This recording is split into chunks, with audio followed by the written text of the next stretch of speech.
Praise the Lord. கர்த்தருடைய பரிசுத்தம் மகிமைப்படுவதாக. 1 ராஜாக்கள் புஸ்தகம் 17ஆம் அதிகாரம் 5வது வசனம். 1 Kings chapter 17:5. அவன் போய் கர்த்தருடைய வார்த்தையின்படியே யோர்தானுக்கு நேரே இருக்கிற கேரித் ஆற்றண்டையிலே தங்கியிருந்தான். எலியாவுடைய லைஃப்பில் நடந்த ஒரு சம்பவத்தை தான் நம்ம பார்க்க போகிறோம். கீலேயாத்தின் குடிகளிலே இஸ்பேனாக எலியா ஆகாபை நோக்கி, என் வாக்கின்படியே அன்றி இந்த வருஷங்களில் பனியும் மழையும் பெய்யாதிருக்கும் என்று இஸ்ரவேலியனாகிய கர்த்தருக்கு முன்பாக இருக்கிற ஒரு ஜீவனை கொண்டு சொல்லுகிறேன்னு சொல்லிட்டு அழகாக காத்திருக்கிறார்.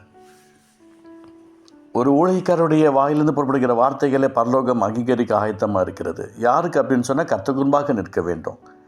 ஆண்டவருடைய நாமத்தை மகிமைப்படுத்தும்படியாக இருக்கணும். கர்த்தர் சொல்லுகிறபடி நடக்கணும். அவர் சொல்லுகிறபடி செயல்படணும், சிந்திக்கணும். எண்ணம் ஏக்கம் எல்லாமே அவர் விரும்புகிறபடி இருக்கணும். அதில் தான் ஒரு அற்புதம் நடக்கும், அதிசயம் நடக்கும். பின்பு கர்த்தருடைய வார்த்தை எலியாவுக்கு உண்டாயிற்று. நீ இவ்விடத்தை விட்டு கீழ் திசையை நோக்கி போய் யோர்தானுக்கு நேரே இருக்கிற கேரித் ஆற்று நீர் ஒழித்து கொண்டிரு. அந்த ஆற்றின் தண்ணீரை குடிப்பாய். அங்கே உன்னை போஷிக்க காகன் கட்டளையிடுவேன்னு சொல்கிறார். எவ்வளோ பெரிய விஷயம் பாருங்களேன். கர்த்தர் சொல்லிட்டாரு, என்னுடைய வாக்கியன்றி மழையும் பனியும் வராதுன்னு சொல்கிறார். மோசே சொல்படி கர்த்தர் செய்தாராம். மோசே என்னென்னலாம் செஞ்சாரோ அதெல்லாம் கர்த்தர் செஞ்சு முடிக்கிறார். ஏன் மோசே தேவனிடத்திலிருந்து பெற்றுக்கொண்ட கட்டளையெல்லாம் மோசே செய்ததுனால கர்த்தர் அற்புதம் செய்கிறார். நோவா காலத்தில் பாருங்கள், நோவா செய்தது என்ன? கர்த்தர் நோவாக்கு சொன்னபடியெல்லாம் செஞ்சு முடிக்கிறார். அதுக்கப்புறம் நோவாவைக்கு இந்த பூமியில் செய்ய வேண்டியதை தேவன் செஞ்சு முடிக்கிறார். அதே மாதிரி தான் இங்கே எலியா கர்த்தருக்கு முன்பாக செய்ய வேண்டியதை, நின்று கொண்டு பேச வேண்டியதை எல்லாத்தையும் முடிக்கிறார். அதுக்கப்புறம் கர்த்தர் எலியாவோடு பேசிக்கிறார். இந்த இடத்த விட்டுட்டு போ, கீழ் திசை நோக்கி போ, யோர்தானுக்கு நேரே இடத்துக்கு ஏறி தண்டையில் அங்கே உன்னை ஒழித்து கொண்டிருன்னு சொல்கிறார். அந்த ஆற்றின் தண்ணீரை குடிப்பாய். அங்கே உன்னை போஷிக்க காகங்களுக்கு கட்டளையிடுவேன். இன்றைக்கி ஆண்டுடைய வார்த்தையை கேட்டு கீழ்ப்படிஞ்சு நாம் கொடுக்கப்பட்ட இடத்துல, சபைகளில், ஊழியங்களில், குடும்பங்களில் உண்மையாக உத்தமமாக அவர் விரும்புகிற பாத்திரமாக நடக்கும்போது ஒரு குறைவில்லாமல் கர்த்தர் நம்மை காப்பார், அற்புதம் செய்வார், அதிசயம் செய்வார்.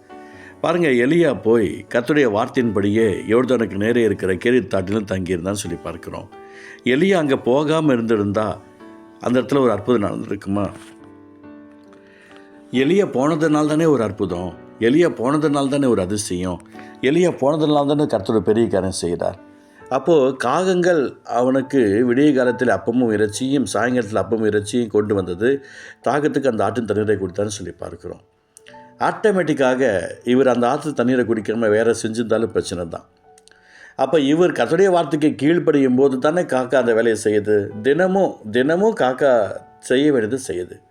இன்றைக்கி நமக்கு செய்ய வேண்டியது ஜனங்கள் செய்யணும் அப்படின்னு சொன்னால், தேவன் எனக்கு கொடுத்துருக்கிற திட்டத்தின் பிரகாரம் நான் ஓடணும், வார்த்தையின் பிரகாரம் நடக்கணும், அவர் விரும்புகிறபடி காத்திருக்கணும். அதில் குறைவு வந்துச்சுன்னு சொன்னால் ஒரு நன்மையும் பார்க்க முடியாது. எலியா போய் கர்த்தருடைய வார்த்தையின்படியே யோர்தானுக்கு நேரே இருக்கிற கேரித் ஆற்றில் தங்கியிருந்தான்னு சொல்லி பார்க்குறோம். அதனால் என்ன நல்ல நடந்துச்சு? அந்த ஆறு வற்றி போகுது. ஆறு வற்றி போனோன்னு எங்கே சொல்கிறாரு? எலியாவை பார்த்து சொல்கிறாரு, நீ நேராக சாரிபாத்து ஊருக்கு நீ போப்பா, அங்கே நான் உன்னை அனுப்பிச்சி வைக்கிறேன் அப்படின்றார். சீதோனை கர்த்தர் சாரிபாத் ஊருக்கு போய் அங்கேயே தங்கியிரு, உன்னை பராமரிக்கப்பட அங்கேயே இருக்கிற ஒரு விதைக்கு கட்டளையிட்டேன்னு சொல்கிறார். பாருங்களேன், ஒரு விஷயத்தை அங்கே செஞ்சுட்டு இங்கே கர்த்தர் சொல்கிறாரு. அங்கே கட்டளை இடுவேன்னு சொன்னார் முதலாவது, இங்கே கட்டளை இட்டேன்னு என்று சொல்கிறார். அழகான வார்த்தை. நான் ரொம்ப அழகாக ரசிப்பேன் இந்த வார்த்தையில். ரொம்ப ரசித்து அப்படியே அதுக்கு ஒரு அழகாக அந்த வார்த்தைக்கு நான் ஒரு முத்தம் கொடுப்பேன். ஆமாம், ரொம்ப நல்லா இருக்கும். கீழ்ப்படியும் போது கட்டளையிடுவார். காகங்களுக்கு கட்டளையிடுவேன்னு சொன்னார். ஆனால் கீழ்ப்படிந்ததுனால என்ன சொல்கிறாரு? கட்டளை இட்டுட்டேன்னு சொல்லிட்டாரு. அங்கே விதவைக்கு கட்டளையிட்டேன், நீ போ அப்படின்றார். அங்கே போகும்போது எத்தனையோ விதவைகள் இருந்திருப்பாங்க. ஆனால் போன உடனே கர்த்தரை பார்த்து கூப்பிட்டு சொல்கிறாரு, எனக்கு குடிக்க கொஞ்சம் தண்ணித்தா, பாத்தில் எனக்கு கொண்டு வா அப்படின்னு சொல்லிட்டேன். அந்த கர்த்தருடைய வார்த்தையின் பிரகாரமாக எலியா பேச கூப்பிட்டு, எனக்கு சாப்பாடு கொஞ்சம் எடுத்துகிட்டு வாப்பா, அப்பமும் கையில் கொஞ்சம் கொண்டு வா, நான் சாப்பிட்டு சாக போகிறோம், அதில் முதலாவது எனக்கு கொடு. உடனே சாகணுன்ற மைண்டு மாறுது.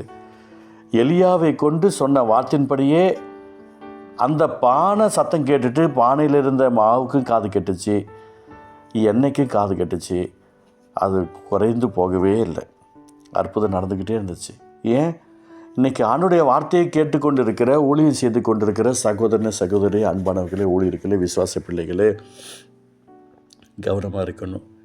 கர்த்தர் சொன்ன பிரகாரமாய் எலியா போய் கர்த்தருடைய வார்த்தையின்படியே யோர்தானுக்கு நேரே இருக்கிற கேள்வித்தட்டில் தங்கியிருந்ததுனால தானே அடுத்தது பானையில் இருக்கிற மாவுக்கு காது கேட்ட அற்புதம் நடந்துச்சு, எண்ணெய்க்கு காது கேட்ட அற்புதம் நடந்துச்சு. அவர் எங்கே போனாலும் மரித்து போன அந்த குழந்தையுடைய இருதயத்தில் கர்த்தருடைய வல்லமை கடந்து வந்தது. எலியாவுடைய சத்தத்தை கேட்டுச்சு. எனக்கு பிரியமானவர்களே, ஒவ்வொரு விஷயமும் அற்புதங்களாக அதிசயங்களாக மாறிக்கிட்டே கர்த்தர் கொடுத்துக்கிட்டு இருந்தார்.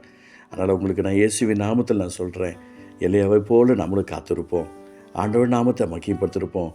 அந்த அற்புதமான வரங்களும் வல்லமைகளும் கனிகளும் அபிஷேகம் நமக்கும் கர்த்தர் நிறைவாக கொடுப்பார். சின்ன சின்ன விஷயத்துக்கு கேட்டு கேட்டு செய்வோம். அவர் நம்மளோடு கூட பேசுவார்.